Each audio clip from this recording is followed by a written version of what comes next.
अस्सलाम वालेकुम दोस्तों। रात के समय हमारी जो आवाज़ है वो दूर तक क्यों सुनाई देती है? इसके पीछे विज्ञान का भौतिक और वातावरण, ये दो चीज़ों पर डिपेंड होता है। क्योंकि सबसे बड़ा कारण है ध्वनि का रिफ्लेक्शन ऑफ साउंड, यानी टेम्परेचर के ऊपर ध्वनि की चाल होती है। ये साउंड की जो गति है वो टेम्परेचर पर डिपेंड होती है।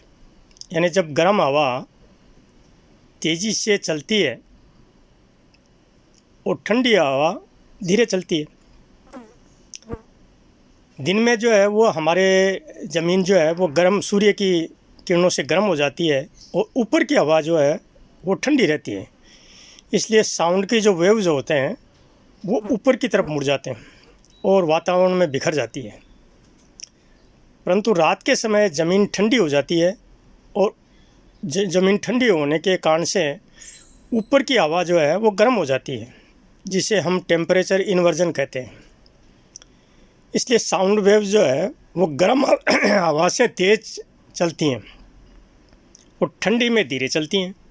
इसलिए साउंड वेव्स जो है नीचे की ओर मुड़ जाती हैं और ज़मीन के साथ आगे बढ़ जाती हैं। इसलिए ये भी एक इसका फैक्टर है। दूसरा इसका जो है वो नाइट के समय शांत वातावरण रहता है, यानी वे जो बैकग्राउंड नॉइज़ होता है वो बिल्कुल शांत होता है।